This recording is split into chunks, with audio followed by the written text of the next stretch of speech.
our co-chairs to get us going. Good afternoon, everybody. Paulina, let me just kick off, and then I'll turn it over to you for the next for welcome and also for the working group conversation. Is Charlene Robbins on the call? Charlene's a member of the task force who hasn't had a chance to introduce herself to the rest of us. I'm guessing by the lack of response, she's not with us. And we know that Katie Garrow isn't here today, but will be joining us at our next meeting. We're going to talk about the working group agreement that we all discussed a week ago and have taken a look at in the days since. We're going to get another update from our structures superintendent about how the bridge is doing this week. We're going to meet the technical advisory panel through their co-chairs, Barbara Moffett and Scott Phelan, who are already with us, and we thank them for their time. And we're going to get another update from Heather, going a little bit deeper into the reconnecting of West Seattle conversation that we started last week. And we're going to talk about Low Bridge and how to expand and change access to the Low Bridge during the closure of the upper facility. So with that, thank you all very much. This is our third Wednesday in a row. We changed the time up on you a little bit, moved it up, and we thank you for being adaptable to that. We will give you next Wednesday off. You can celebrate the 4th of July in whatever fashion your family enjoys. You get the week off from this, at least formal meeting, and we will take it up again the following Wednesday, which I think is July 8th. So thank you so much for your time, attention, and engagement in this. Paulina? Thank you, everyone. Hello, Paulina Lopez here, representing the Duwamish Valley and also the Director for the Donahue River Cleanup Coalition. Happy to be back with you. And I wanted to especially thanks to those of you who got some time to send some reflections on the last meeting. We all are making sure that we're reading your reflections and acting upon the agenda. I also want to thank the 12 members that got back to us with the group working agreements. Very appreciative. As you can see on the screen, seems like we already are turning into getting some group agreements, make the decision what best will describe our group. And some of those that I'll be reading out loud, if you didn't send it yet, please do so. But it seems like balance advocacy and inquiry will be an important agreement to have, as well as actively participate, be fully present, respect the views of all participants, and allow the time to do that for sure. Making sure we're respecting the role and rely on each other's expertise. There was a question about when we are talking about and either you're representing yourself or the groups, and definitely we acknowledging that you're representing your communities and your groups, so it's not just you speaking up. And then transparency came out to be an important agreement to have. So those will be lining up when we heard from the rest of you. 12 wasn't a lot of people that responded, but I'm still very appreciative what you're looking into having for this. I will be talking about through the meeting how we can exercise these is important, as I said, as groups. And moving on to the next, Greg. Well, I just noticed that Charlene Robbins has joined us. Charlene, would you introduce yourself to the group?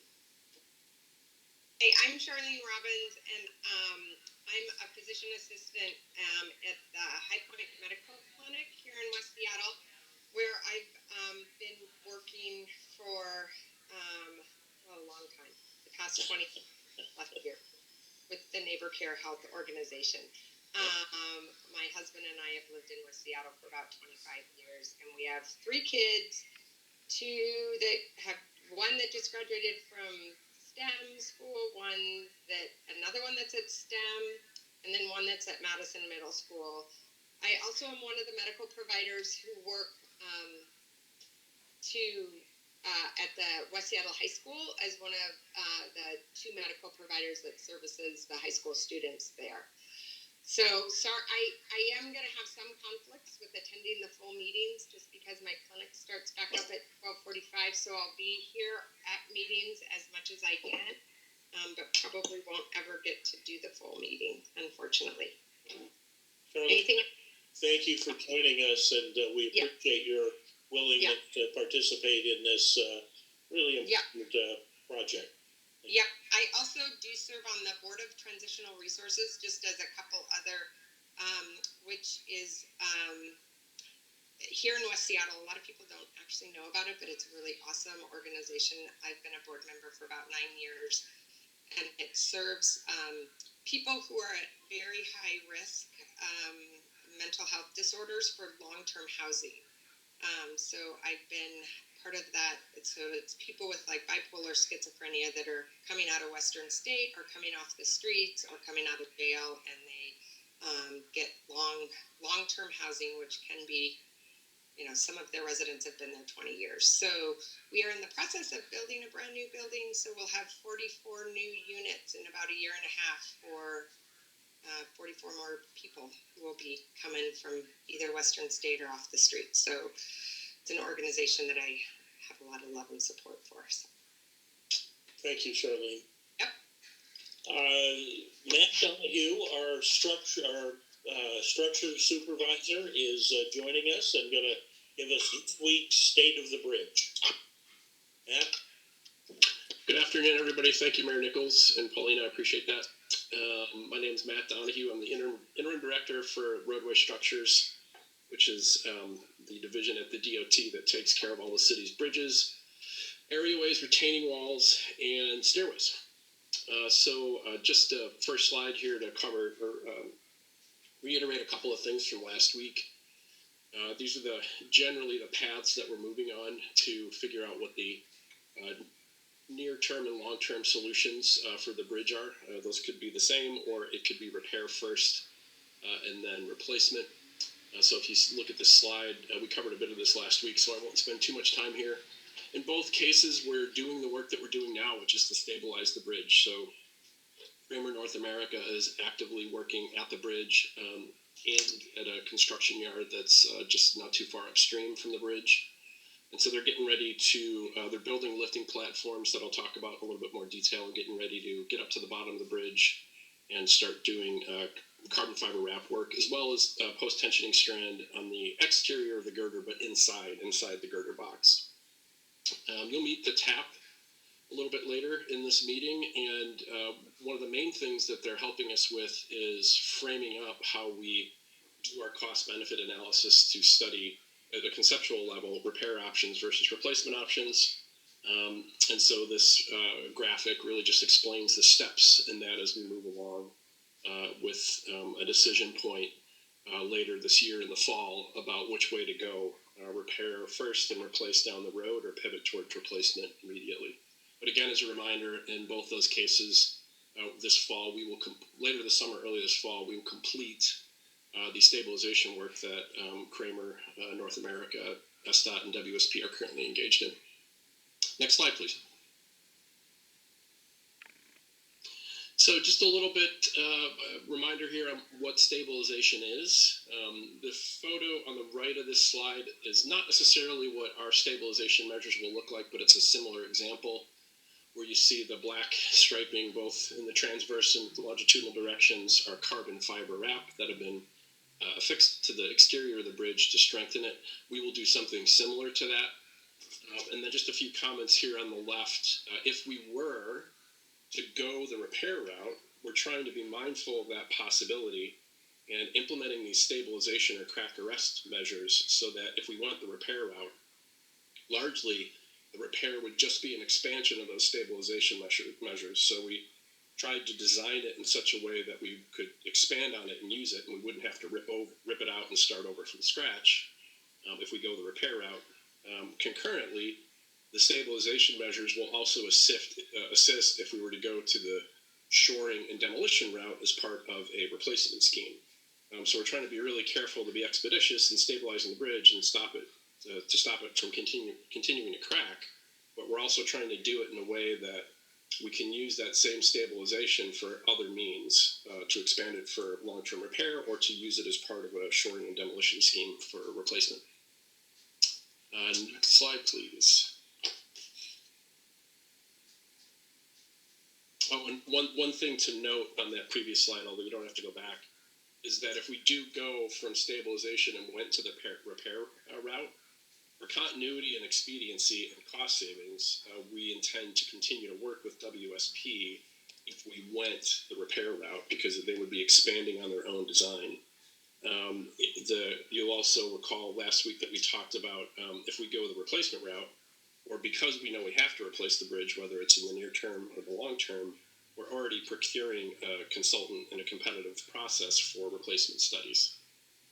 So just a little bit more detail on the stabilization work. The idea is there will be exterior post-tensioning strand. So it's outside the surface of the concrete, but it's actually in the girder, basically mounted to the top of the girder floor on the inside. And then also there's carbon fiber wrap that will be affixed to the outside of the girders. And to do that, we need to get up to the bridge.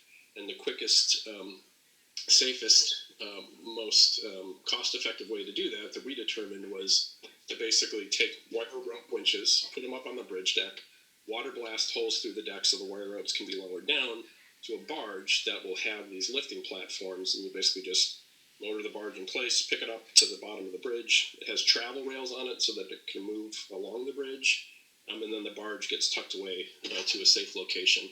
And then we repeat that same process, lower it back down, put it on a barge, move it to the next location as we go through our stabilization work. Next slide, please.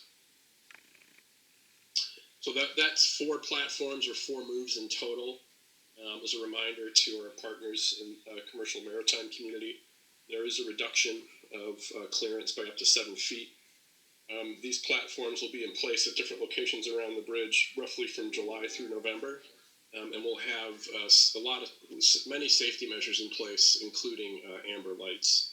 And of course, there's close coordination between contractor Kramer, who's working on the bridge, our bridge operators, and the Coast Guard to provide sufficient notice and coordination and communication during these operations to make it as seamless as possible and to lessen the impact to the commercial maritime community as we do our stabilization operation.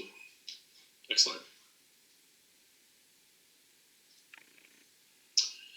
So just a little bit of a recap. We'll, of course, have many BMPs in place on site, including containing any debris that might be introduced into the waterway.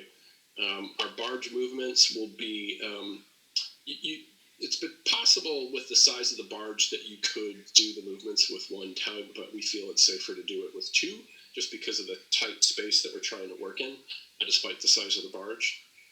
Everybody will be on channel 13, which is fairly normal for this type of operation. And as I mentioned, we'll have good communication between Kramer, the SDOT team overall, myself in particular as the bridge manager for the city, and our bridge operators for the Spokane Street Swing Bridge, as well as the Coast Guard. And we've already, I think, begun to work with the Coast Guard on issuing an L&M. And Kramer is also part of our partner communication, if you will, as is normal for a contractor that has taken possession and is working on a site. They're trying to coordinate with any of the adjacent activities, including other construction sites. For instance, there's a construction site near the swing bridge with SPU, and they've already been coordinating with them. Next slide. Matt, could you tell us what a BMP is and what an LMN is? Oh, sorry. A BMP is best management practice. So typically stipulations that come with a permit that say, you know, these are the things, the measures we want you to have in place for safety and for other operational reasons. And then an L&M is a local notice to mariners. And so it is, I can't remember if it's in print or not, but it's certainly online, and it's a weekly publication where the Coast Guard puts out information for all the commercial waterways for this district that the U.S. Coast Guard wants the maritime community to be notified of and aware of. Great, thank you. Yes, sir. And with that, I think this next goes back to Paulina to talk about the TAP. Yeah, but first I see that there's a question from one of our members. Question is, can we get the bridge up to seismic standards with the shoring repair work? Shoring repair. So, no, sorry, let me just also regarding slide 28, priority seems to be given to emergency response vehicles and industries with no viable alternatives such as maritime and harbor island. So you could address those questions are with regard to low bridge access, so we'll certainly bring those back up when we come to low bridge access discussion. Yeah, and for the other question relating to seismic, so seismic is a concern that we're already discussing in detail, but it's too soon to really say anything definitive. But just to give folks a little bit more information, certainly if we did a partial replacement or a full replacement of the bridge, we would be in the arena of what are today's seismic standards. And we're also, at the same time, trying to figure out to what extent seismic resiliency has to be incorporated into a repair. So that is high in mind, and as we get more into that and have more details to share, I imagine we'll be reporting out on that to this group. Great, thank you. So I guess we should move into, we're doing great on time, to meet a couple members from our technical advisory panel, or more known as the TAP. And so the idea, first the members, Barbara Moffat and Scott Phelan will be with us, and the idea is to know how the community task force will be working, and together with our TAP, our technical advisory panel, discovering the best recommendations, listening from them, from their expertise, and how are we working together on the written recommendations they're giving to SDOT, but also very importantly, that we could ask questions as community, what it's important to us, what information we should be asking our TAP. So welcome to Barbara and Scott. Thank you.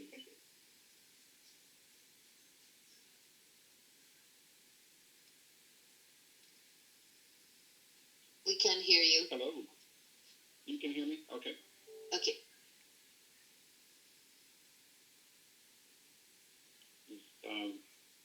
Is Barbara there? Yes. Can you hear me? There we go. Yes. Scott and Barbara, we can hear both of you now. Sorry about that. So That's fine. we are going to be covering 4 items today. Really introduce the TAP members, and then we will tell you about the role that we have as the technical advisory panel. We did list some of our charter items that we are charged to do for the city of Seattle, and then what our priorities are. If you would go to the next slide, please. We thought it'd be nice for you to be able to see some of it, since you can all see each other virtually now with this method of meeting. And so I am Barbara Moffat. I'm a co-chair with Scott, and I've just ticked over into 36 years of experience as a structural engineer. I've worked on both international and national projects in tunnel and bridge design, and I am looking forward very much to being on the TAP. I'm also going to be introducing Steve Dickinson. He is a geotechnical engineer with over 30 years of experience in seismic performance assessments of foundations for bridges. Basically, he has his expertise in soil structure interaction under seismic conditions. He has a fair amount of experience in the lower Duwamish and Puget Sound area, although he currently resides in Nevada. And so we are getting great information from him from a geotechnical perspective. Scott? Okay, hi, I'm Scott Phelan. I see I have the same jacket on as the picture, but hopefully this is a different shirt, okay? I'm Scott Phelan, National Chief Bridge Engineer at David Evans and Associates of Seattle. I've worked on numerous concrete segmental bridges, including 2 world record bridges. Actually, one of the world record bridges is pictured behind me, is the Confederation Bridge, also known as the Northumberland Strait Crossing in Prince Edward Island, Canada, and it's actually very similar except for the cracking, it's very similar to the West Seattle high-rise bridge. And I want to thank the city of Seattle for the opportunity for me and David Evans to serve on this technical advisory panel and to assist Matt and his team and WSP. And I will introduce Adolphe Furtado. He's joined the panel as well. And Adolphe is the president of Lennon Associates. He's got 24 years of experience, construction experience, focused on public infrastructure. And Adolphe is already gathering a number of construction items, documents, and presenting that to the team. And it's going to be a really good addition to the TAP. Next, please. So Reggie Hulk is with the Federal Highway Administration, FHA headquarters in DC. And he is a senior structural engineer of concrete structures specialty, and he really likes to engage in emerging technologies and bridge issues. And then Greg Freeby has over 30 years of experience in bridge engineering. He was the former director of the bridge division at the Texas DOT, and he's currently a director at ASBE, American Segmental Bridge Institute. So he brings a lot of experience with this type of a bridge structure. Okay, and Debbie Lehman is on our panel as well. She's the Washington Division Bridge Engineer for the Federal Highway Administration, and she's in Olympia overseeing Department of Transportation bridge design and oversight of local bridges. I think should just stop real quickly with seeing Reggie out of FHWA in DC, and Debbie and Greg, former TxDOT. Definitely this situation has captured the attention of the National Bridge group. And so we definitely welcome Debbie on as well. And John Stanton, you can see there's a professional civil engineering, but actually John started as practicing bridge engineer and worked on the Montreal Olympic Games Stadium. He then went into academia, and he's got experience in concrete, pre-stressed concrete, and bridge bearing. John is a world expert on seismic and concrete, and this is, and as besides that, he has over 50 years experience as a structural engineer. So we're all we're getting to know each other, very happy about this panel, and looking to serve the city of Seattle as best we can.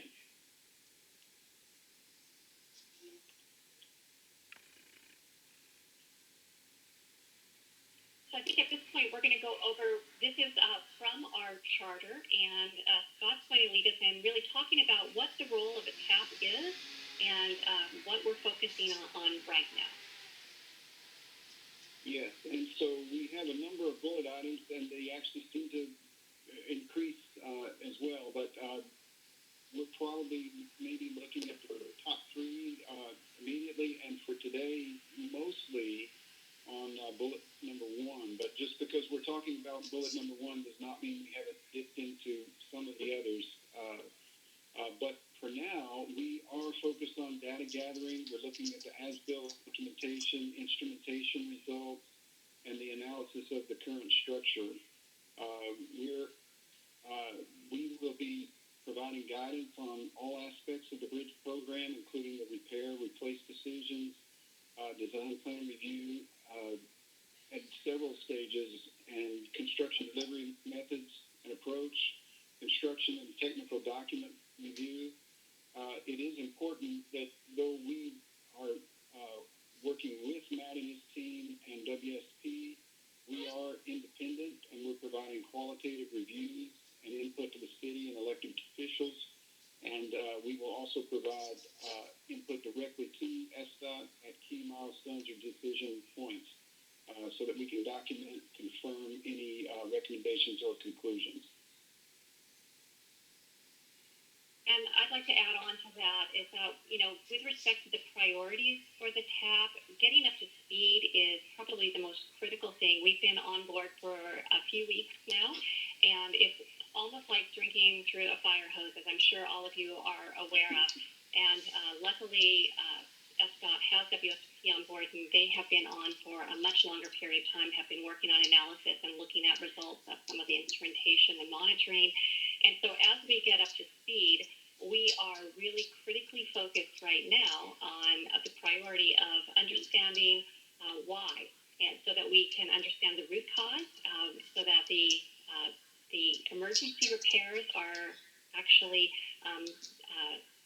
being affected where needed. So it's critical to know why something is happening in order to repair it. And so we've met a few times independently. We've met with SDOT and WSP. They have been very, very helpful in answering our questions and making sure that we are up to speed with where they are.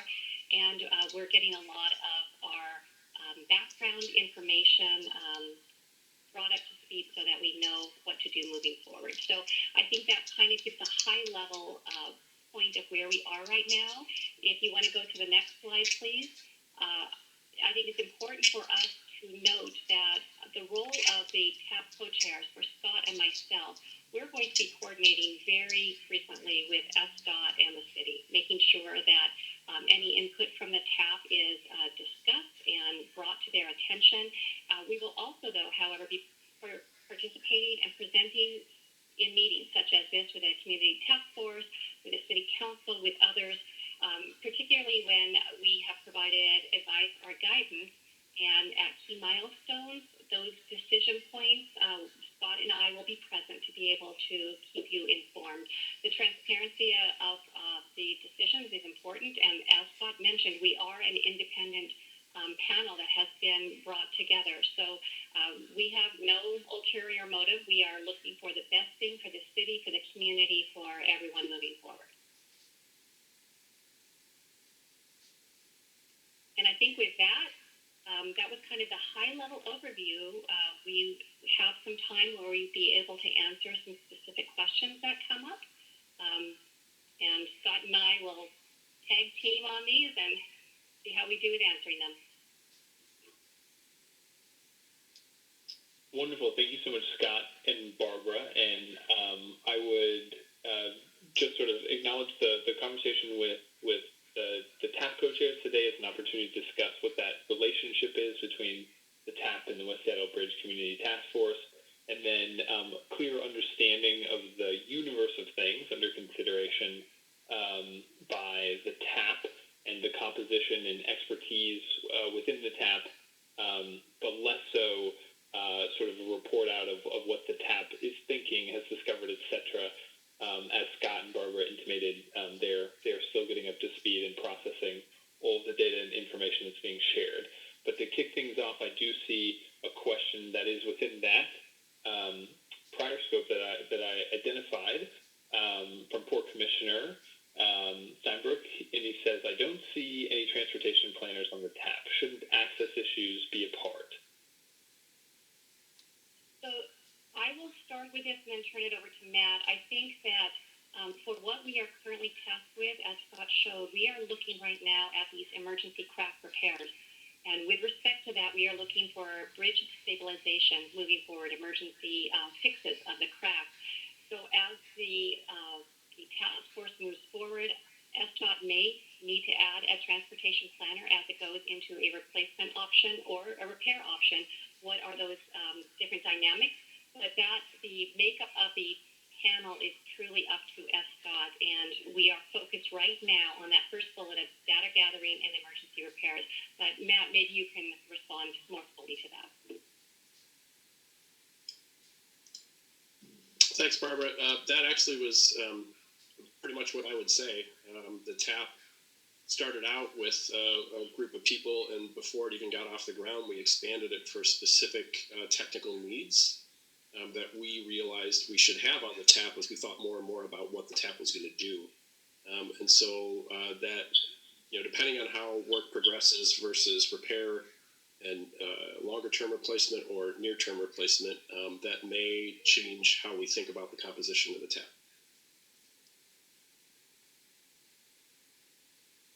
Thank you, Matt. We have another question from Charlie that's sort of building on the question that the Commissioner asked, saying, traffic planning being an important consideration as it relates to a pathway that may look at a tunnel as a potential option, and the need for tunnel-specific expertise. So perhaps, Barbara, do you want to talk about the composition of the TAP as it relates to expertise pertaining to submerged tunnels? So, yeah, we do have a breadth of experience on the panel. We have highlighted for you the focus on the bridge because that is what our first bullet is. I would like to say that I was heavily involved in the design of the immersed tubes tunnel out at the Ted Williams Tunnel in Boston. I lived in Boston for almost 15 years, and I have significant tunnel experience on multiple different types of tunnels. So I do bring that if this goes toward a tunnel option, if that is through the type, size, and location, if the replacement would be going that way, I do have the expertise to be able to speak into that. That does not mean that we would not add other experts on that, but I do have that experience and firsthand knowledge of how that works, as well as other tunnel types of methodology.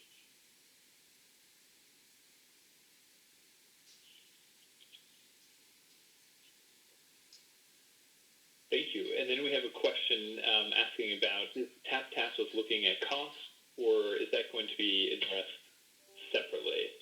And I think this could also be partially addressed by Heather as well as Matt. But Barbara and Scott, also please feel free to speak to the scope that you understand for the TAP. I can add something and then let someone follow up. Would that be okay? So our first recommendation will be on the feasibility of the repair of the bridge, and then we're also reviewing proposed methods of the emergency bridge repair and stabilization while these steps are proceeding. And then and at the same time, we will be looking at the cost-benefit analysis that's developed by SDOT's consultant for ESP. It's Heather here. That's exactly right, Scott. The TAP will be looking at the cost-benefit analysis, and so a part of that will be the financial cost to replacing this bridge with whatever we replace it with.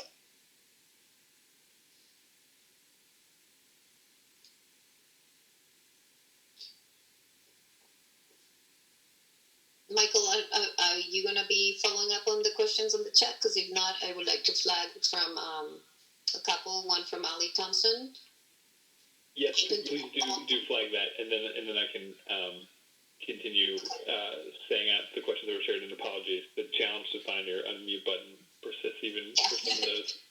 So there is comment, I don't think it's a question, but open to all possible solutions, but must voice strong concerns in the Duwamish Valley about the impact a tunnel would have in our Duwamish River. And then there's another one, who in SDOT will be in charge of a tunnel?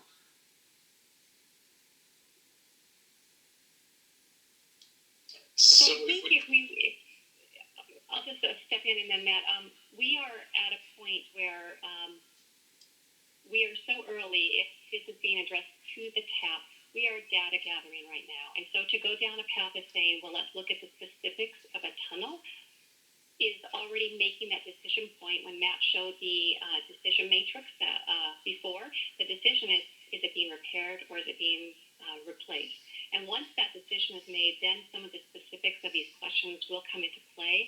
I know that simultaneous to these emergency crack repairs, we are currently, SDOT is soliciting for a team to do a type, size, and location, and that would be part of that analysis that they do. But at this point, back it up to where we currently are, which is how are the crack arrests happening? How are we doing this emergency strengthening before going into a decision on a repair or replacement?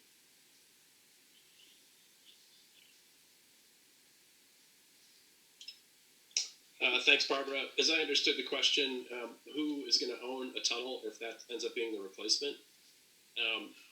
That's likely going to be an SDOT structural asset that'll be operated and maintained by roadway structures. But it's probably really too early to say that that's going to be the case with 100% certainty. Thank you, Matt. I think there is just some acknowledgement of stirring some painful and past experiences about protracted discussions about repair versus replace from previous experience. So I'll leave that maybe open if people have comments about the ability and intent here to move expeditiously without shortchanging safety and critical technical understanding. So put that there. And then also, there is a more specific question with regard to when will the cost-benefit analysis be available to the TAP?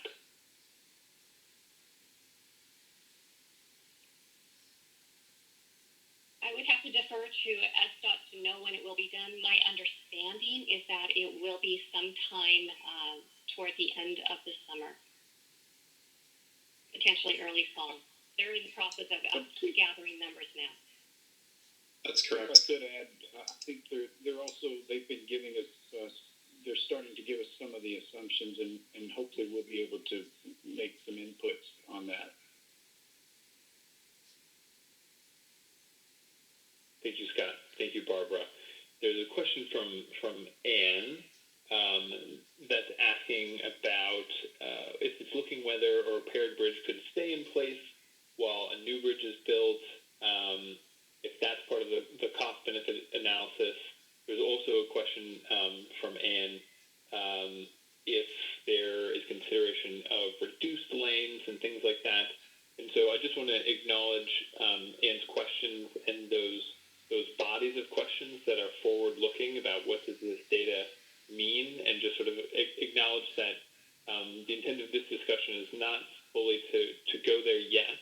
I'll let Barbara and Scott speak to whether or not it's appropriate characterization as the TAP continues to understand the state and health of the bridge, but also for questions around understanding of considerations and the body of work for the TAP.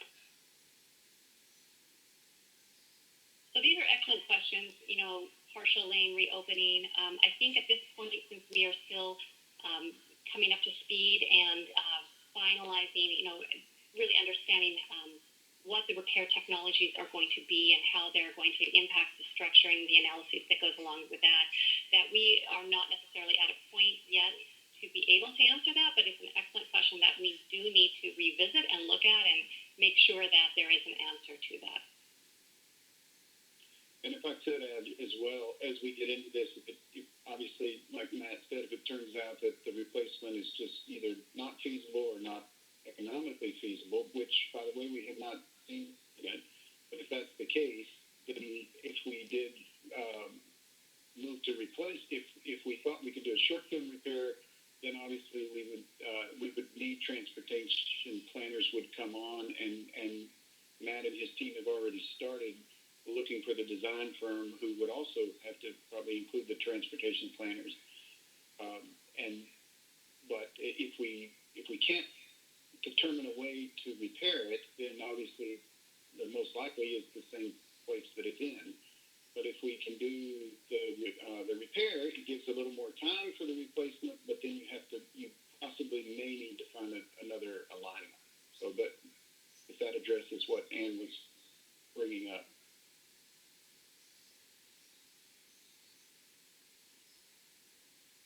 There are a handful of both questions and comments, and Deb asks a poignant one, and maybe Barbara and Scott, as well as Matt, can add a little bit more context for a CBA and why that process takes time. So Deb's comment is end of summer for CBA, ? And ouch, which I think is a feeling shared by many. Absolutely, but perhaps we can get a little bit of better understanding of why that timeline is protracted in that way.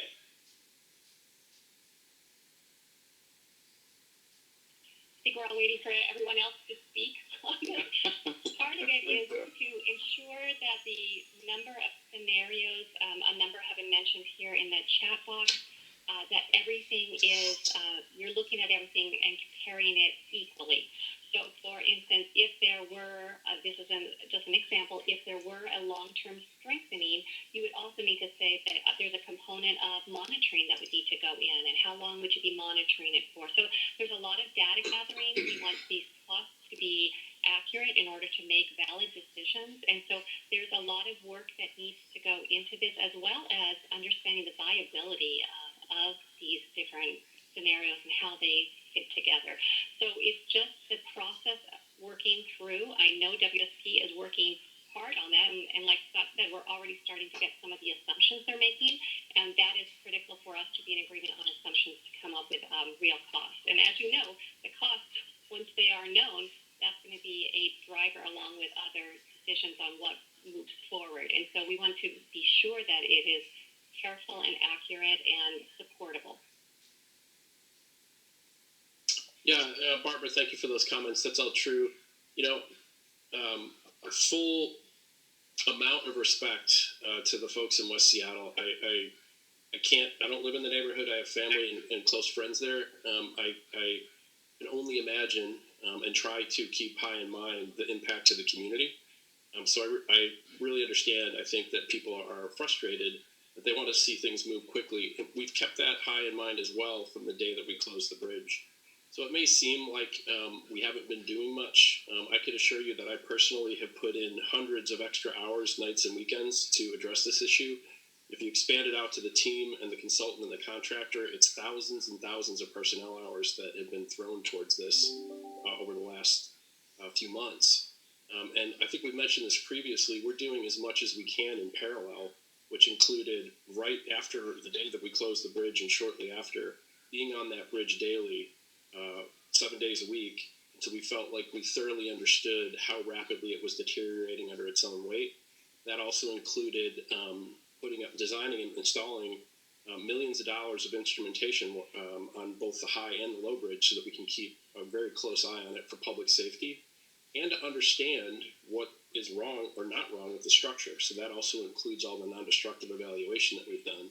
In parallel, we started the cost-benefit analysis, doing the conceptual level designs that have to be done so you know what to compare weeks ago, as well as designing all the stabilization measures, as well as coordinating with all of our partners in the community, as well as standing up an emergency response plan with all of our EMS partners.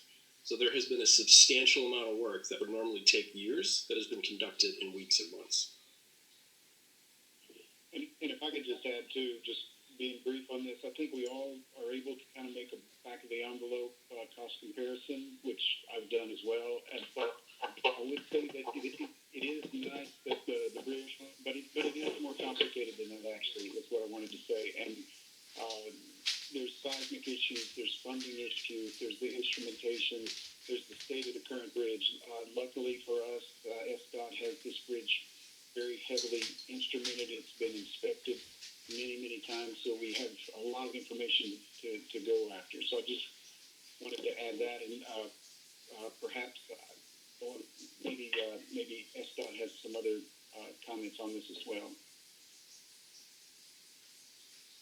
And maybe I'll just sort of pause a bit there, because this line of questioning is aligning with others, including from Rick Cody. I see that Councilmember Herbold several minutes ago physically raised her hand, and I caught it out of the corner of my eye in the video. So Councilmember Herbold, I want to recognize you, and then we're also going to turn to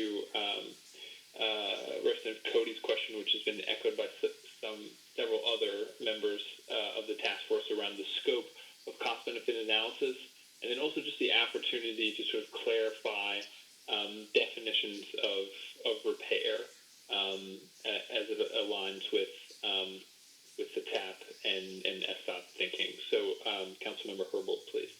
Thank you. I first want to recognize that the questions about the cost-benefit analysis are very important, and whose role that is.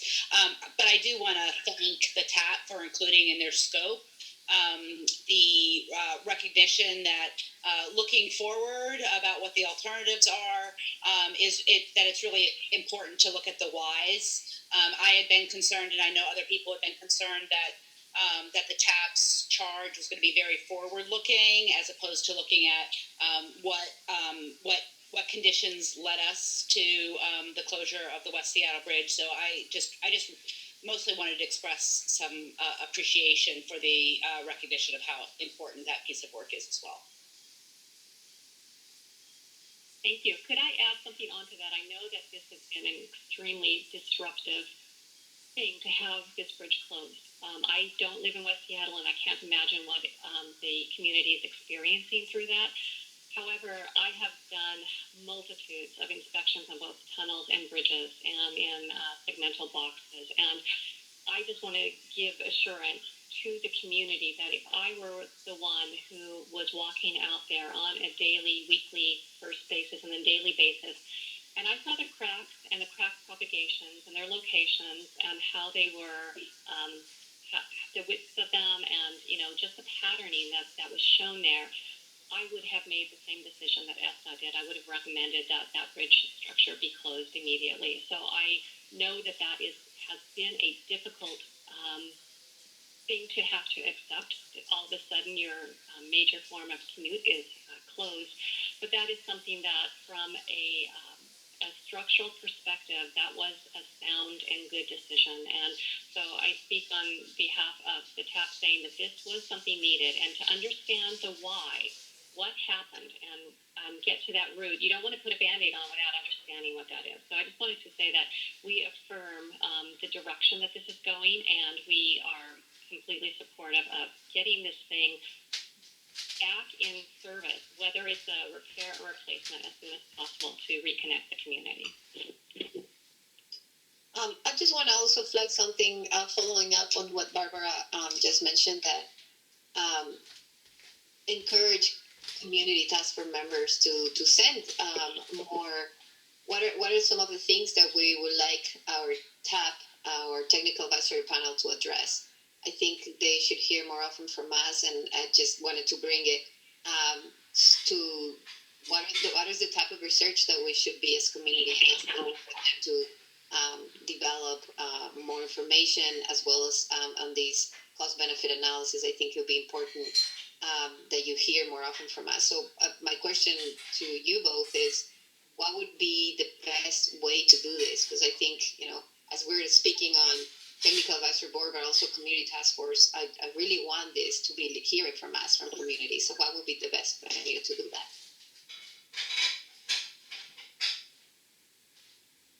I think the best way is to go through Lorelei and Megan. Would that be correct?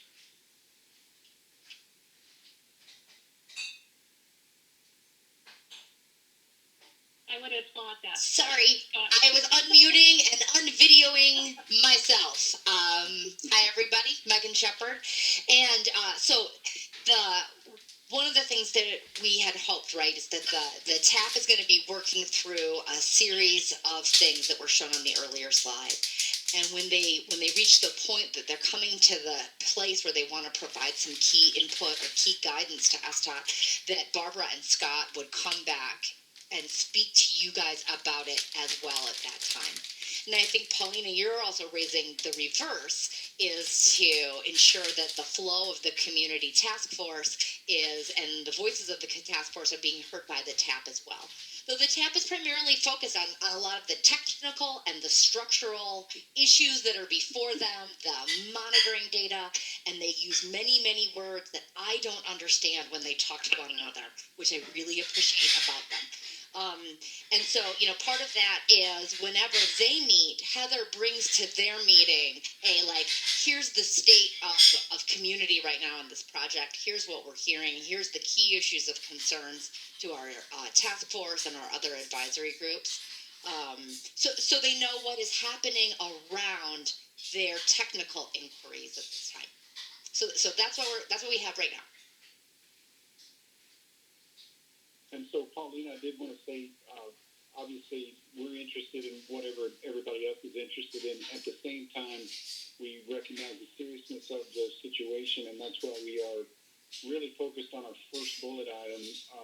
But even next week, we're getting a little bit into the second one as well, and the cost-benefit analysis. But But for right now, we would love, just like everyone else would love to, I think everyone else, but most people would like to find that a good long-term repair is possible. If not a long-term, then a short-term, etc. So we're interested in everything, but right now that is the priority. I mean, for this week and next week, and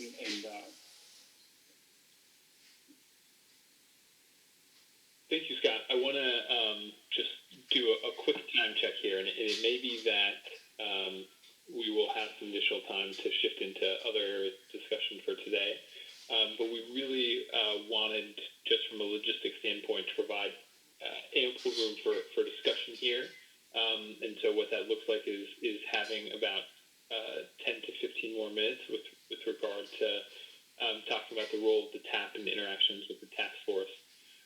So just acknowledging a time check there. And then we had a question, 1242 for those scrolling up and down in the chat box, from Representative Cody saying, acknowledging some confusion. Matt's discussion last week with regard to repair, saying the bridge could be replaced, and whether or not they know they could repair the bridge, but they would be evaluating the CBA for the nuance. Is that the case? Then shouldn't the CBA also include bridge versus tunnel CBA? So perhaps I'll give Matt a chance to talk a little bit about that nuance as it relates to understandings around repair, and then Scott and Barbara as well, acknowledging that we're just sort of talking about a little bit of clarification rather than just sort of guesswork as the TAP gets underway. Thanks for that thorough question. So if I recall correctly, my comments last week were that I felt that we now know that we can, not if we should, that we can repair the bridge, and that's specifically based on our non-destructive evaluation program and the fact that all that data came back and there was nothing in there that said that we couldn't fix the bridge. So just to be clear, I'm not saying that we should repair it and then go to replacement many years from now. All I'm saying is through all of our investigation work, we haven't found anything in terms of a specific structural detail or defect that says that we cannot repair the bridge.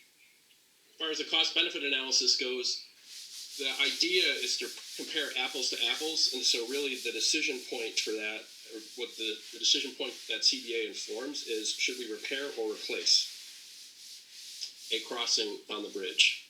And so for expediency and for efficiency, and because it's most effective to compare repair of a bridge to replacement of the bridge, that's the first step in the cost-benefit analysis. We know we have to replace the bridge at some point. And in the type, size, and location study, that's the first part of that replacement process. That's where the tunnel comes in.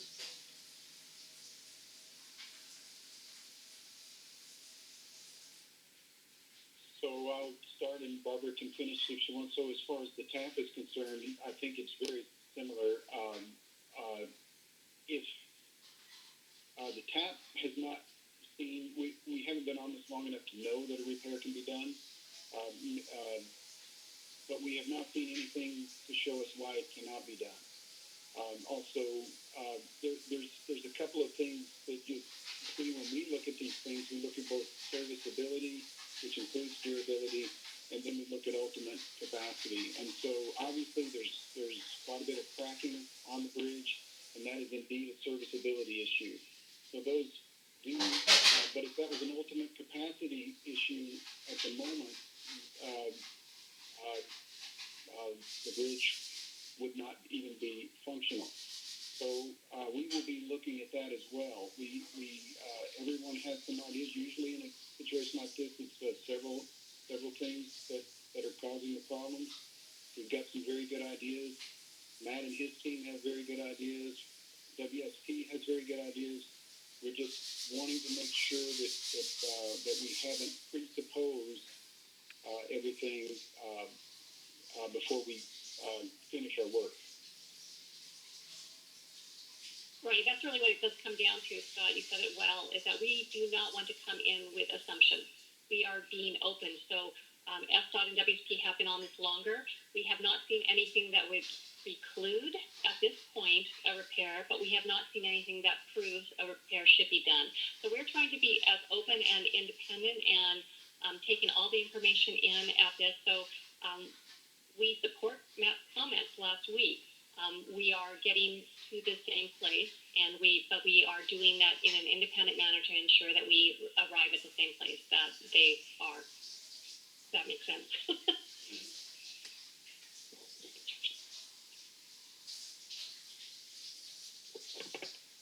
Okay, I want to acknowledge that the hand raising function is also opportunity for people to come off mute and ask questions. But I am seeing comments, but perhaps not necessarily questions for our TAP co-chairs.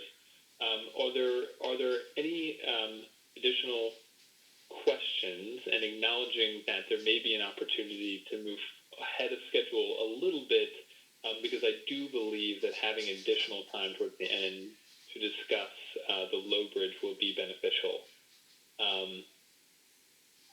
So with that, any Michael, last time seems like we missed Jolene's question, so I would like to have Jolene on the microphone to ask her question or address her comment. Jolene, please. No microphone. Let me read it then, Jolene. The problem we see is, why is a tunnel option even an option when we have no CBA? Long-term repair should be the focus, in my opinion. People are getting nervous about a tunnel option. No one is questioning repair or replacement of the bridge.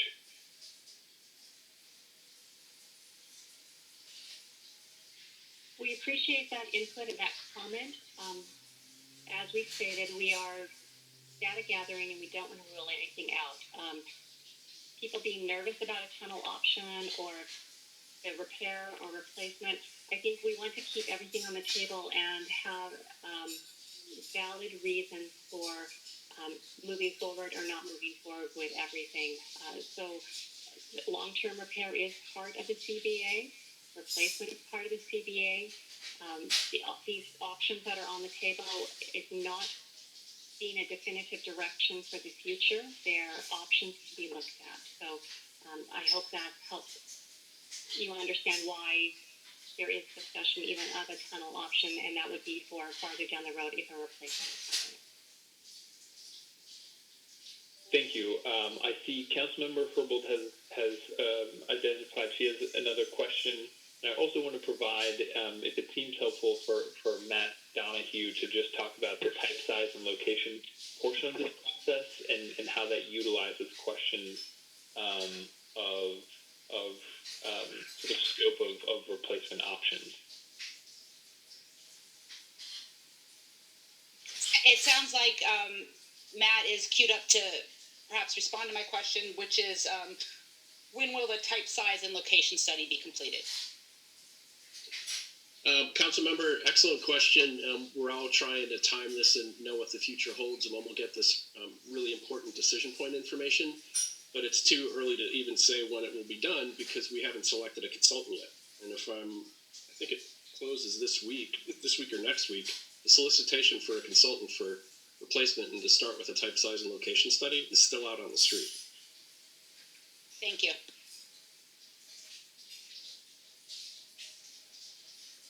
Thank you. Okay, I seeing no additional hands or wavings on the computer screen. I'm going to turn it back over to our co-chairs, to Greg in particular, to introduce the next section of today's discussion. Thank you, Michael, and thank you very much to our co-chairs of the Technical Advisory Committee. We're going to be relying on you, Barbara and Scott, and your fellow TAP members for your technical advice and counsel as we weigh in on some of the very same issues, but from a community standpoint and the needs of our various communities, the ones directly affected by that closure and the ones that are very directly affected by the change in behavior as a result of that closure. So we look forward to hearing from you and having a great conversation back and forth as you make your findings. We also will be dealing with how do we live through this process. And Heather's going to talk a little bit at digging the next level as we try and create a commute trip reduction system that is on steroids. How are we going to do that neighborhood by neighborhood, community by community, and of course traffic, transit, and all other modes of transportation that will be required to bring into the mix. So Heather, go for it. Thank you very much, Mayor Nichols. It is, as always, a pleasure to be with you all and have an opportunity to talk about how SDOT is approaching this very significant and disruptive development. I am speaking to you from the overcast neighborhood of Fauntleroy here in West Seattle, which I have made my home for the past 25 years. The slide that you are looking at right now, I believe we showed you last week, and I just wanted to run over it one more time. So SDOT has collected ideas. We've developed some initial proposals.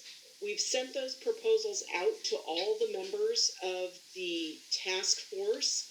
We're going to launch those out to the public on July 6th. We felt it was important to wait for everything to be all appropriately translated and accessible electronically before we launch that. We are looking forward to your input today. As we get that input, we will revise concepts. Eventually, we will update the plan for community endorsement, and then we will begin starting building and installing the projects. Next slide, please. So the multimodal action plan is one of those documents that we sent to you last Friday, and it includes all the discrete actions that SDOT can take, similar to the improvements that we have already been making, like bike and freight improvements, for all of you and for the neighborhoods to weigh in on. Eventually, we will fold all of those together into one program that our partners can bring to bear in order to help achieve those ambitious goals, which we will talk about here in a second. We also sent you the Reconnect West Seattle Mobility one-page action or two-page action plan, the freight improvement projects map and list, and the bike improvement projects map and list. I just want to note that transit needs to be an important part of what SDOT and Metro bring to bear in order to encourage transit use, while understanding, and I'll say this again, that there are some significant limitations to transit during a global pandemic. If we could move to the next slide, please.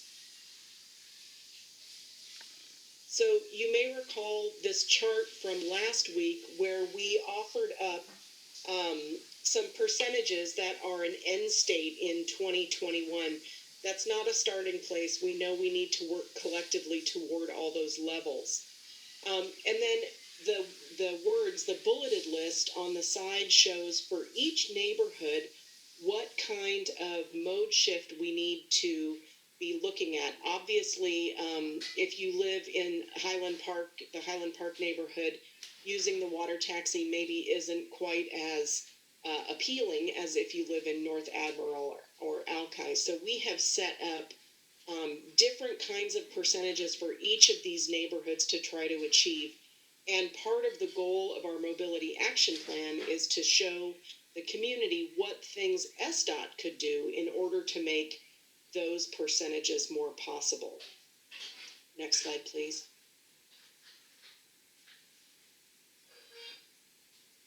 So in addition, we have developed some neighborhood traffic mitigation plans. These frameworks enable the neighborhoods that are most acutely impacted by the detour routes to lead and prioritize the projects that they believe will make the most difference in mitigating those impacts. So the documents that we sent to you include a flyer, a map, and a list for South Park, Georgetown, Soto, and then one document for Rocks Hill, Highland Park, Riverview, and South Del Ridge. Next slide, please.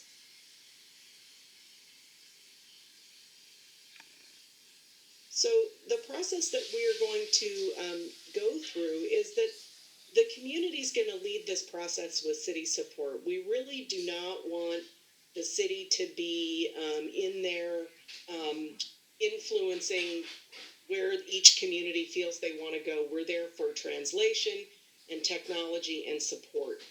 We're working with our partners at the Department of Neighborhoods to reach out to groups that have not traditionally been part of the conversation. We are working with trusted community advocates to reach those community members. We want to make sure that people who aren't affiliated with organized groups still have an opportunity to provide input. This means you don't have to be a member of the Highland Park Action Committee to comment on the Rocks Hill, South Del Ridge, Highland Park, and Riverview plan. We also want to be transparent about the limitations, expectations, and criteria. The reality that I'm sure all of you are following is that the global pandemic has had a significant impact on revenue that comes to local governments, including the city and the county. And so we will not be able to do all the things that we wish we could do. However, we want to make every attempt to do the things that are the most important for the community.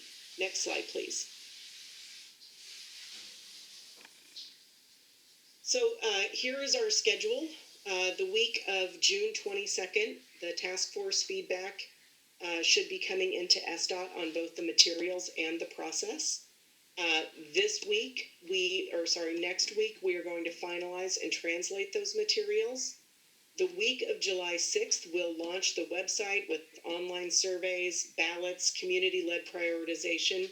We're going to be providing briefings, and the community liaisons from our partners at Department of Neighborhoods will start outreach. On July 8th and the 22nd, we will update the community task force on our progress. The week of August 3rd, we'll wind up the community, the neighborhood prioritization. We'll get that initial review to the task force. We want to hear your input as to what we've heard back from community. On the week of the 19th, we want the community task force to do a secondary review to make sure we got it just right. And then on September 2nd, SDOT will present that draft plan to the community task force. And by the end of September, we will have a final Reconnect West Seattle plan, and we'll start implementing that. Next slide, please. So I just want to note that our next steps are with you to review the approach and the materials. We really want to hear from you about this. We want to talk about the schedule and how we're going to gather feedback and the materials. And so our three primary questions for you are: what are your questions and or feedback on the Reconnect West Seattle process? So that's a process question. What about the materials? Do you have any initial review or feedback on the materials or how to improve them? And how can we help you get this process going the week of July 6th? I want to note that every one of you has a role in this. We hope that you will be actively involved in sharing these materials out as soon as we're ready to launch on July 6th. And we also hope that you will, in your various social and other circles, be gathering feedback so that we can make sure we have the widest possible range of input as we develop these plans. Okay, so I will turn it over to Michael, and we'll have a good conversation. Thank you. And Commissioner Steinbrook, I see that your hand is raised, and I apologize for not seeing that prior, and I don't know if it relates to this conversation or to previous, but I want to acknowledge your your digitally raised hand before jumping into some of the questions in the chat. And I saw you come off of mute, but now back on mute. Am I unmuted? There you go. Can hear you now, yes. My question was to the earlier discussion regarding the TAP and forensics review. I find it hard to understand how we could proceed with repair plans without clearly identifying through forensic structural analysis the specific causes of the structural failure. Also noting that the engineers have stated recently that the failure is continuing, even without live load on the bridge. So that was the question I wanted to ask earlier. But thank you for getting back to me. Michael, I think Colleen Desmond had a question on process. What's the best way, Heather, for members of the panel and other constituencies to provide feedback on the prioritization process? So if you want to provide feedback right now on the materials before we send them out send them out into the wild, there are a couple of ways that you could communicate. You could share your feedback right here verbally or in the chat. You could also send an email to Diane or Bill Laborde with your feedback, and we can incorporate that in. I suppose it just depends on whether or not you want to say it out loud or whether you want to share it more personally. I think my vote is that the more we can share our process and other ideas in the group, the more we can get a sense of whether the rest of the group is in agreement with the changes that you'd like to see. I also want to read Jolene Haas had a question just before Colleen's, and Jolene, I know that your microphone is not working. So reading your question, why is the West Marginal Way not included in your transportation plan? So West Marginal Way, East Marginal Way, and Airport Way are all being considered together and are part of a process that is just slightly different. We will bring those changes to this task force as well. Michael, did you have anything you wanted to add to that?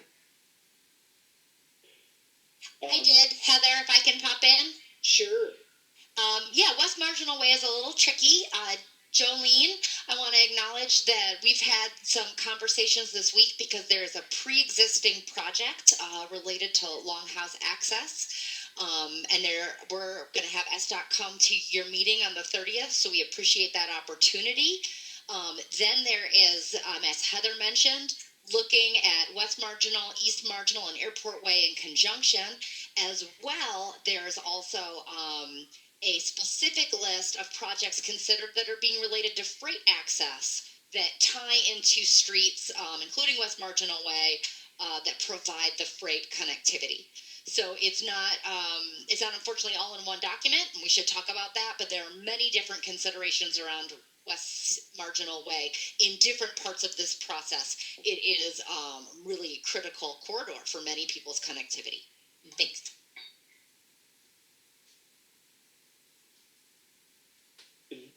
Another question from Dan Austin. Anything we can do to streamline this to less than a 3-month timeline? Well, I wonder if we could go back to the schedule, Megan, just a couple of slides back.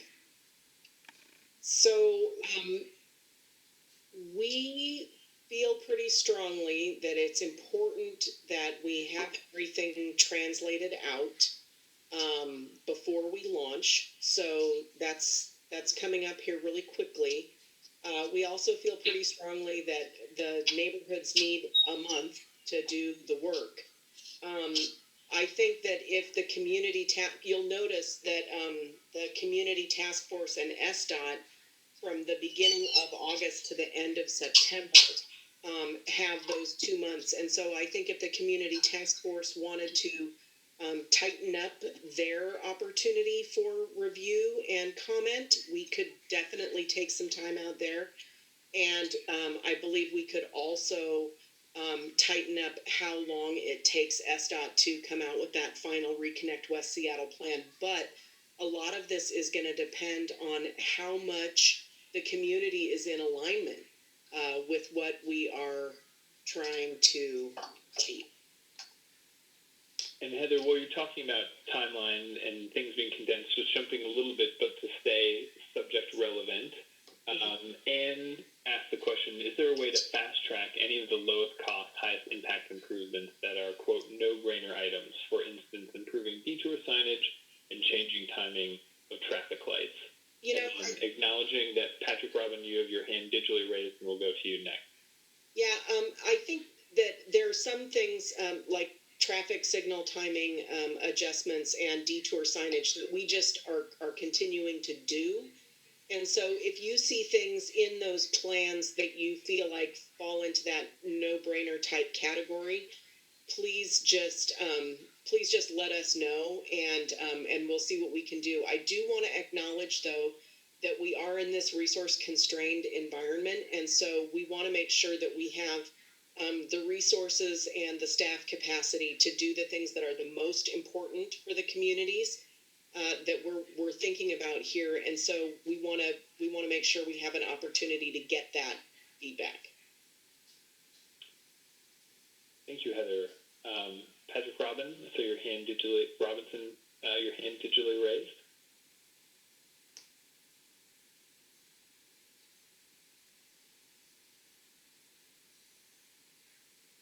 While we work to come off of mute, we have another question from Commissioner Steinbrook.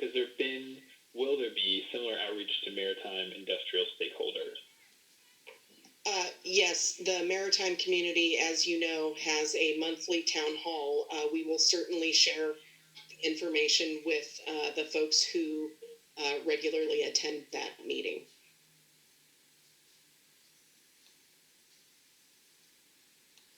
Thank you, Heather. Deb, I see you have raised your hand in the chat box. So, Deb. There's that unmute. Thank you very much. I just wanted to point out to my colleagues that at the very beginning of the chat, I added some comments that I came up with on the maps and on the lists. I'm going to speak them out loud for folks who are listening in. On the maps, I have some suggestions. Consider making the maps interactive, such as you click on a map number and it brings up the project name and project description.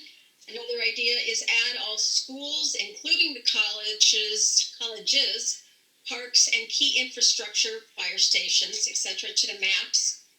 Georgetown map, put Corson Street on there. You covered up, the blue line covers Corson Street. Lists. I would encourage each list section to be page 1 of 2, page 3 of 2, etc., to make it easier to review. There's a lot of lists, and if your staples come undone, you're in a world of hurt with all the pages. Another item, denote those list items that are duplicated on the freight and the bike NPP pages. So there's a lot of cross-reference, a lot of duplications, I think, but it would be good to get acknowledgement of what stuff is duplicated.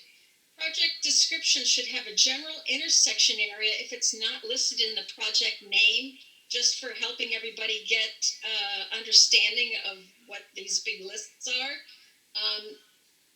List the name of the project source, and this goes into the no acronyms, please. The GMS I figured was Georgetown Master something or other, but I didn't want it to be Georgetown Mean Streets. So try and list a name out somewhere. Is there a way to flag things that are monitoring specific? And maybe this is in a different sort of a format list, but things that are monitoring may have a different reflection than something that is immediate.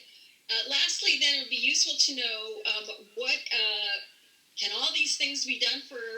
Can each item cost less than $100,000? I have no idea. If somebody knows that, please share that. And how many of these things require permits or not? And I think that would be useful information too. Thank you. Oh, and at some point I want to come back because I have a question.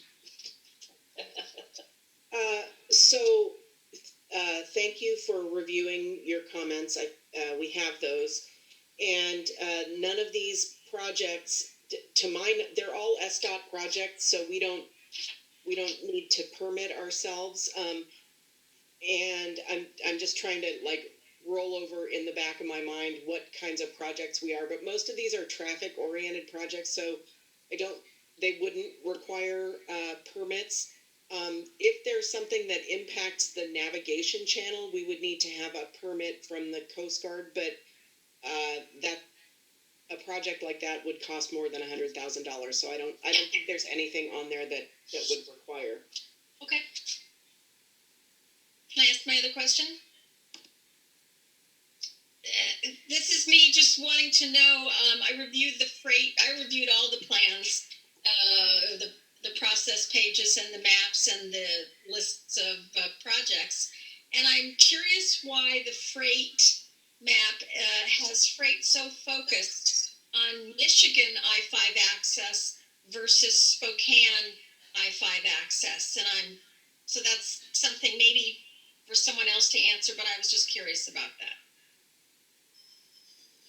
I think that's a really good thing to point out in your comments, Deb, and we can take a look at that and see if we need to make some adjustments. Thank you very much. You're welcome.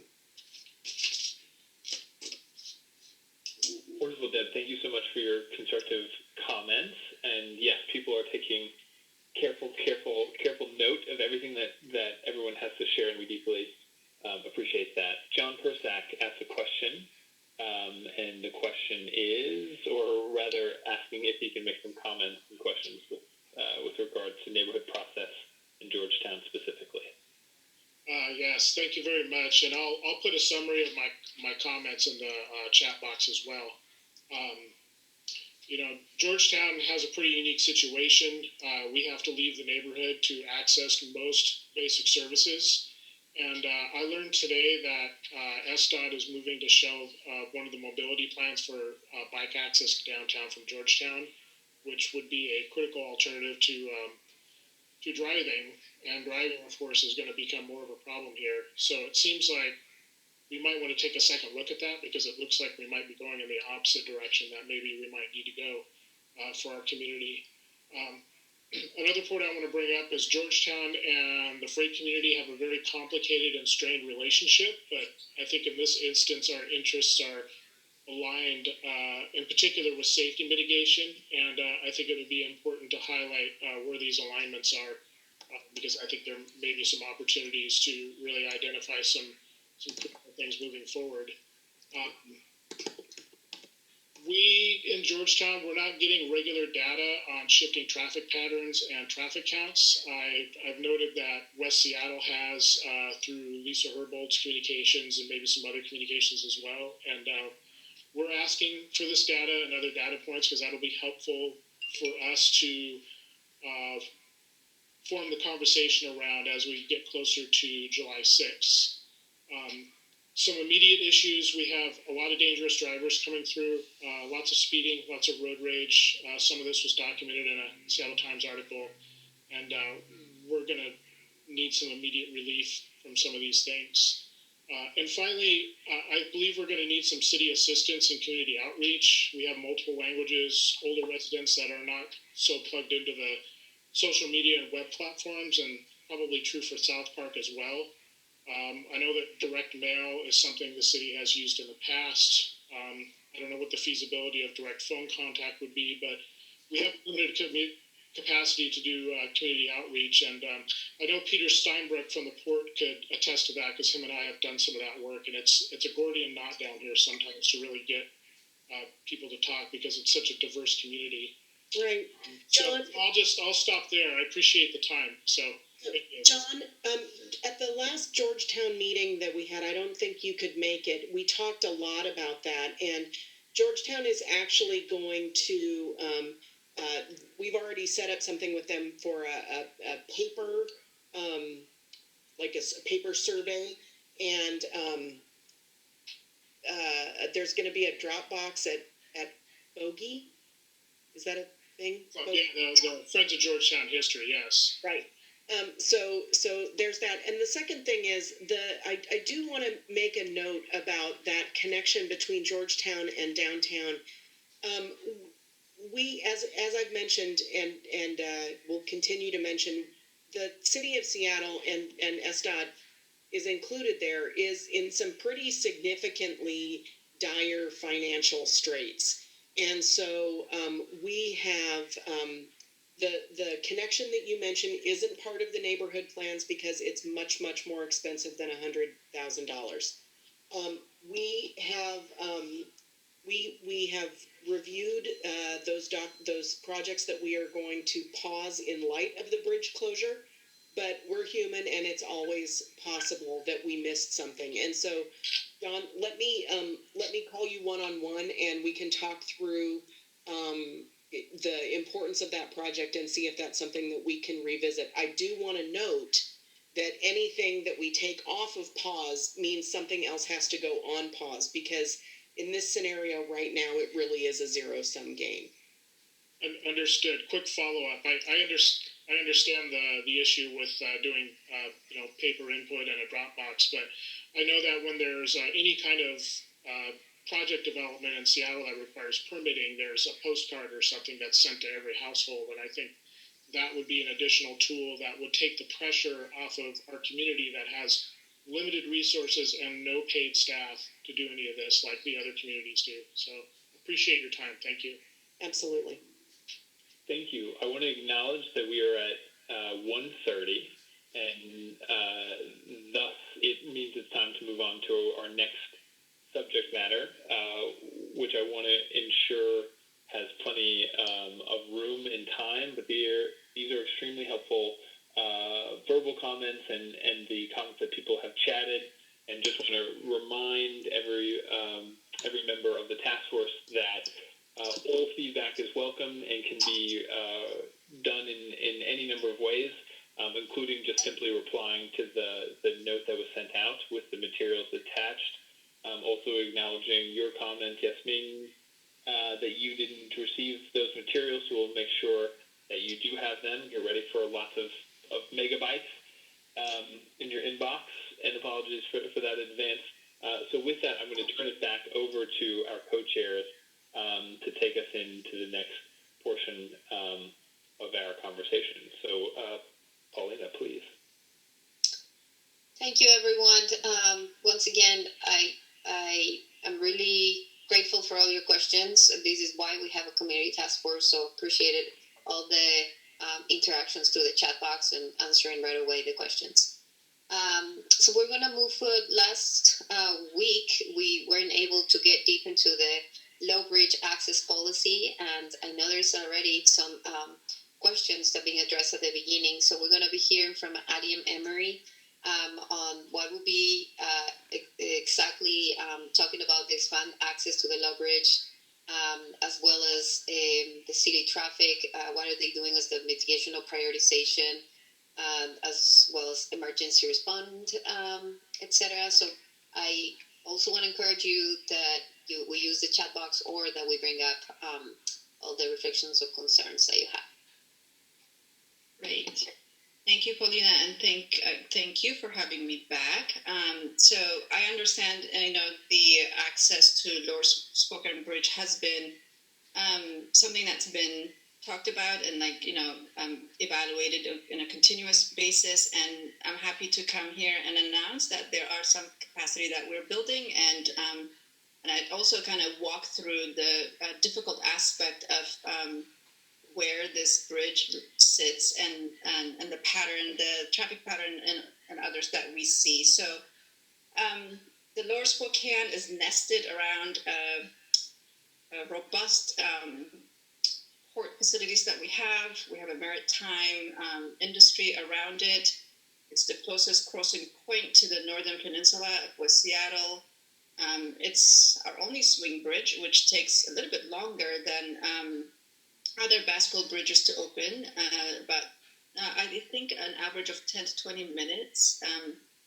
So we need to build in recovery time for the traffic platoon that we generate as we open the bridge. And just the complexity of this network sitting in this, we wanted to make it like a data-driven process in evaluating how this facility should operate with the integrity of maintaining a very reliable transportation network for this area.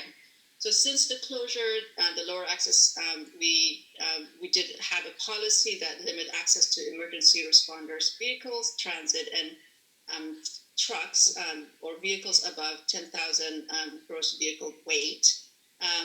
As the governor are lifting the emergency response orders, we continue to analyze the traffic volumes and be data driven to inform whether it's opening access or evaluating the integrity, again, making it reliable network. As we continue to evaluate this process, we want to make sure that we create data-driven policy, and we continue to evaluate this. I want to make sure that we make this policy to be dynamic, and again, which would allow us to kind of, whether it's opening it up even further or restricting further, like just we need to understand walking into this, making it a very dynamic policy. It also helps us in kind of adjusting things that are coming down the pipeline. For instance, Terminal 5. There is an expansion to make it more of an international terminal in spring of 2021. We want to understand what that means. It also I want to kind of highlight the complexity of the port has different traffic pattern trends than your commuter trend. So the surge and traffic volume in freights that we see are related to the port operation. So as we evaluate and discuss this thing, we want to be equitable about who has access and creating access through the system that can be successfully administered and enforced. Next slide, please.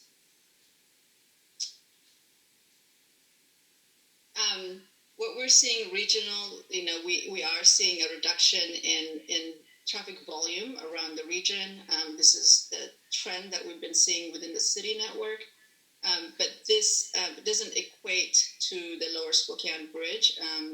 So just this is just a reflection or a reminder that as traffic returns, the lower bridge cannot be a great solution to address all the traffic demand that is growing, in this area, whether it's for our future expected and what we're seeing right now. We're seeing a lot of volume using this. So enforcement is critical to avoid and making sure that we sustain the integrity of emergency responders vehicle needing to respond at a faster pace. Next slide, please. So what does this mean? This is the data analysis that I mentioned, and in here we're seeing when closures prior, the yellow line is in February pre-COVID and pre-bridge closure, and when we placed enforcement, partnering with SPD, we created an AM and PM peak enforcement, 7 a.m. to 9 a.m. and 6 p.m. And clearly you can see it through the graph where we have compliance when we have enforcement and a growth of usage when we don't have the enforcement. And we will continue to do those things. Again, this is just a reflection. This is an eastbound approach,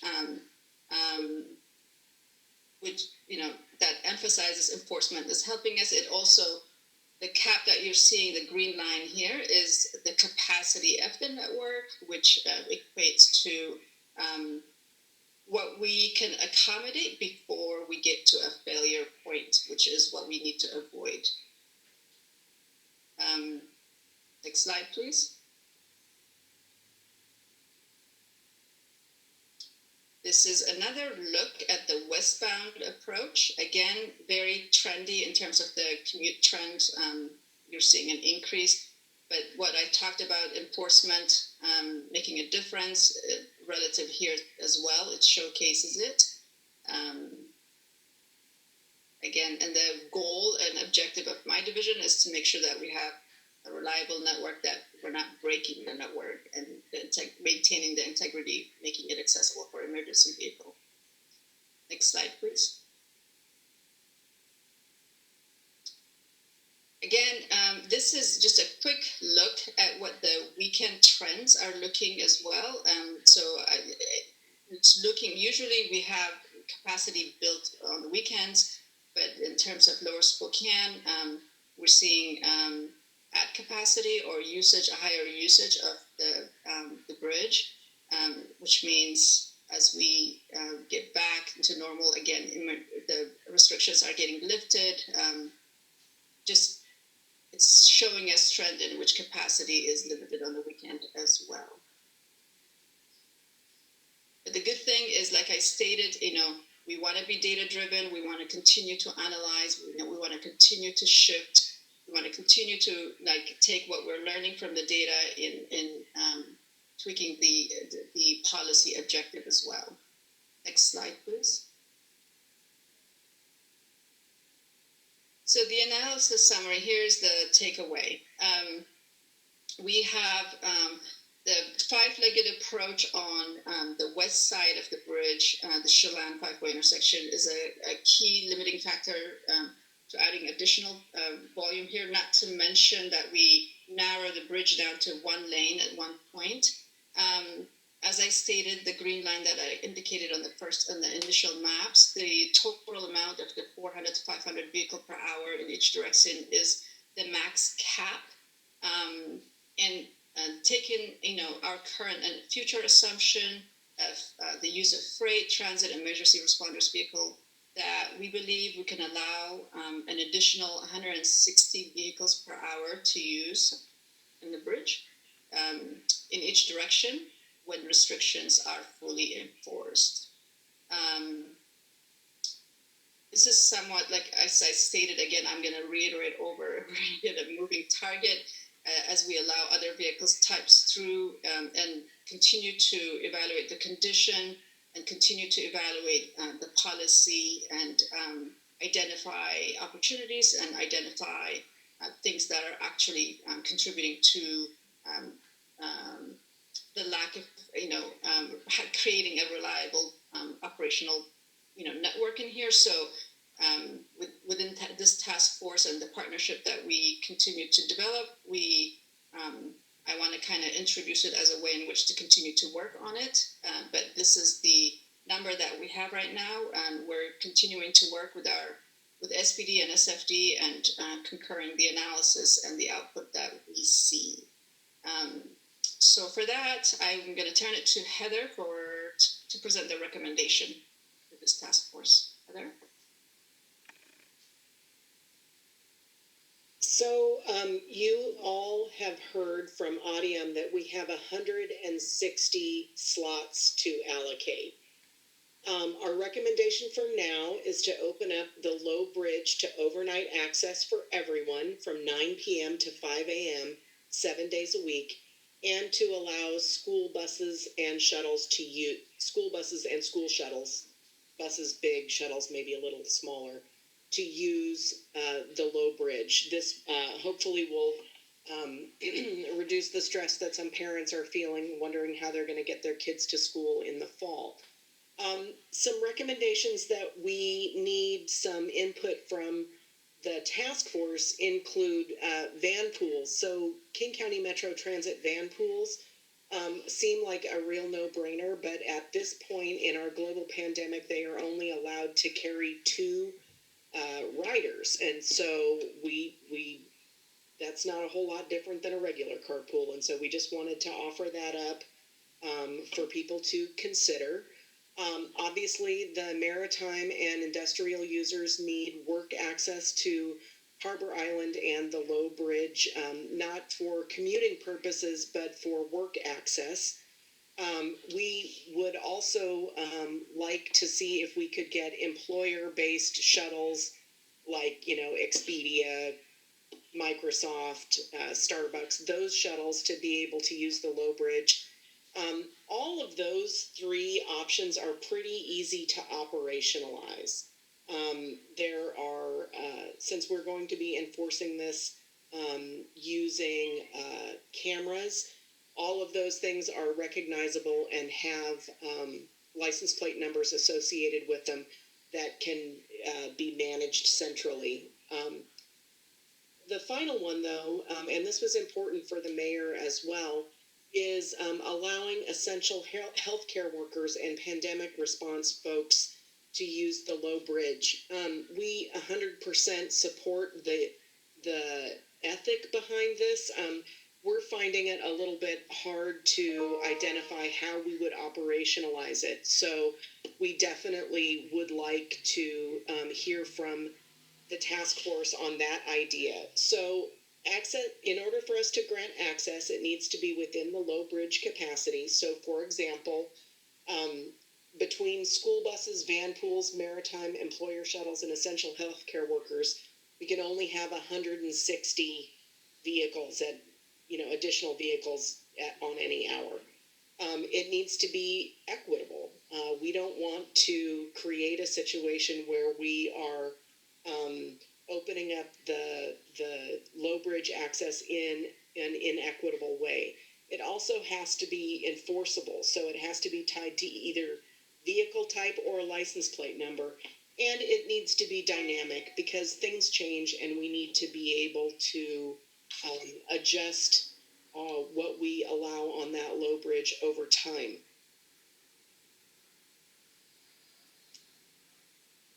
Next slide, please.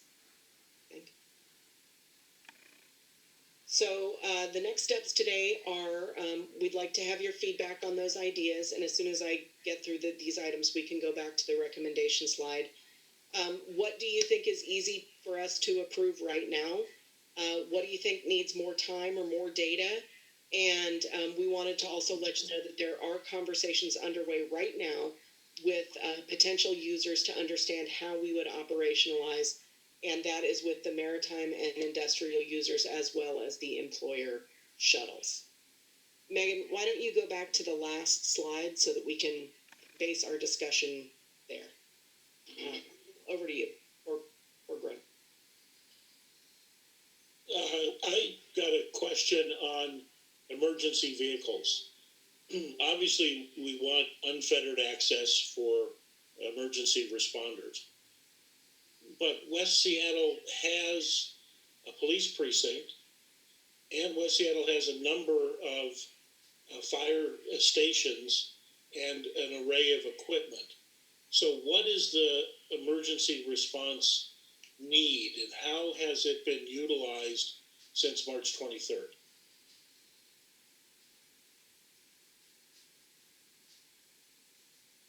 Adiyam, I think this is you.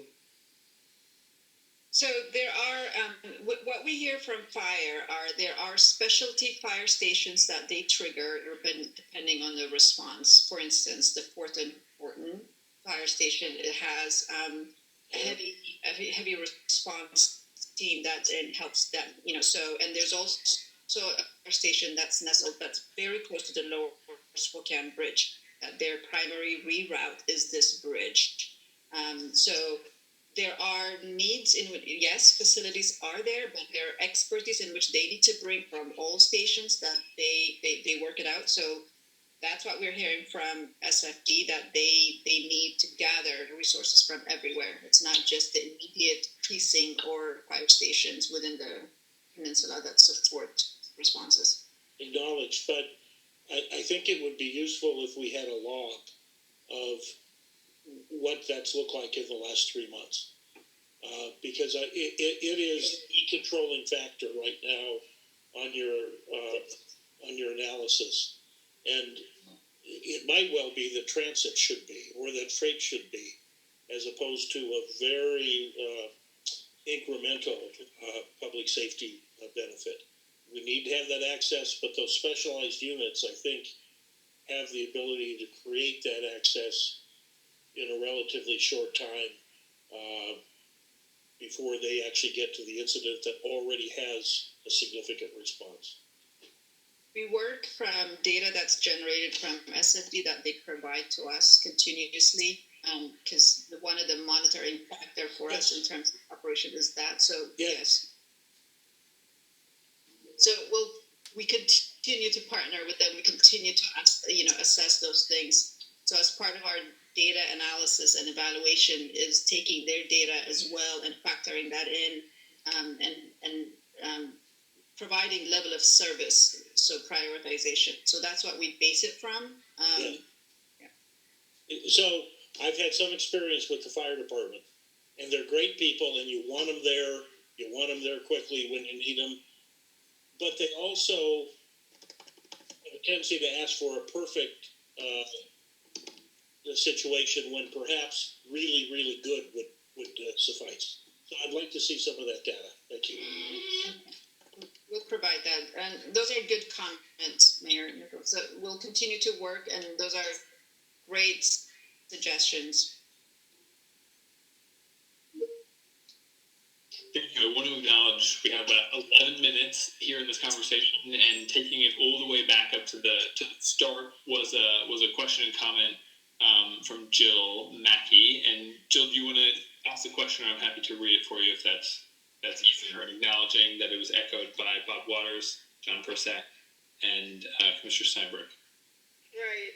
So thank you for the opportunity just to mention this, but maritime industrial entities located on Harbor Island are very much willing to really limit what they're asking for in terms of access to the low bridge, but we do have some business critical needs.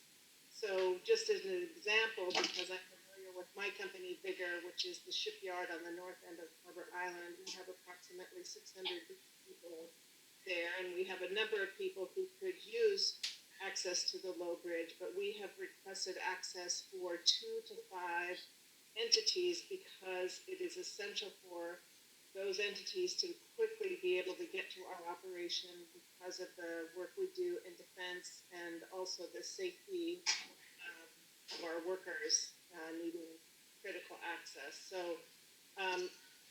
we would urge moving from recommended for further consideration to recommending now access to a limited agreed upon number of maritime industrial users into the recommendation now, recognizing, as Heather said, that this is dynamic, things could change, and we may have to adjust in the future. So that's my request. Jill, what number would that be for the maritime industry? I don't speak for the whole industry, but there has been some work through both the Port of Seattle and through the Office of Economic Development to gather some needs. I do know that when those needs were gathered, some entities like us gave the bare minimum and other entities weren't that discriminating. I think a second round of inquiry could really reduce what is being asked for. And so I would guess that maybe somewhere be 100 and 200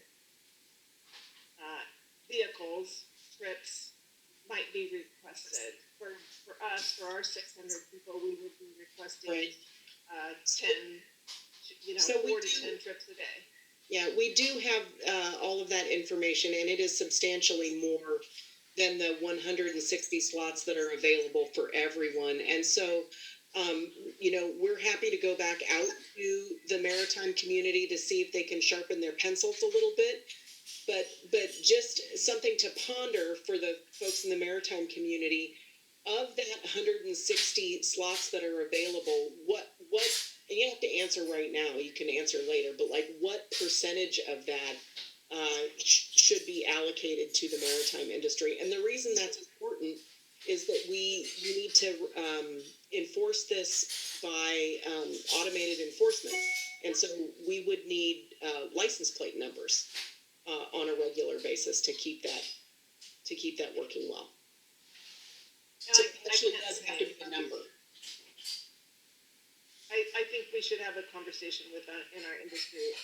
My point is there is critical need now, not 4 months from now, and so I would like to have that conversation and move it into the recommendation now within the coming week.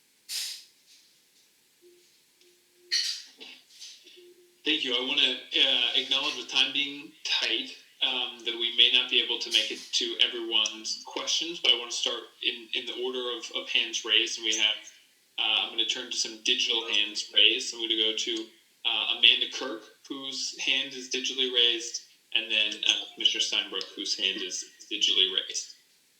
Hey, thanks. So quick question on recommended further consideration for essential healthcare workers pandemic response. What does the pandemic response mean? In my mind, I kind of know what it means, but I want to know what you guys think it means. Yeah, so the thing to remember here is that access to the Low Bridge is not for commute purposes, it's for emergency access. So identifying, and this is something that we would have to work with the healthcare industry on, identifying those folks that are required outside of regular getting to a job at a certain amount of time. This honestly is the recommendation that we have the least flesh on, but we did want to hear from the task force whether or not we felt like that was a consideration that we should move forward on exploring. Thank you. You're welcome.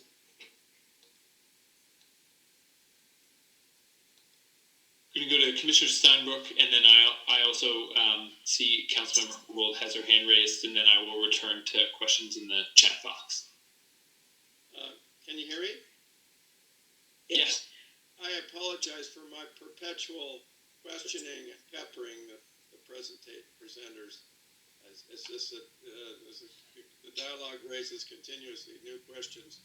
But to Jill Mackey's point, I think that her legitimate call for a set aside for critical access needs for the Harbor Island area needs to be fully evaluated, and I understand that there is some initial survey work that has been done.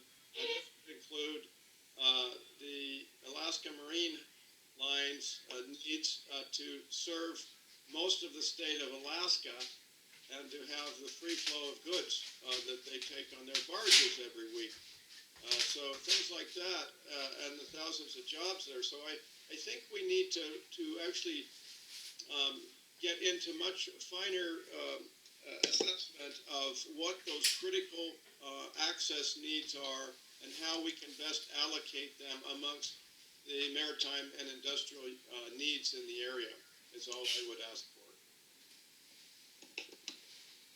Okay. Thank you. Councilman Gould. Thank you. Like a little bit more information.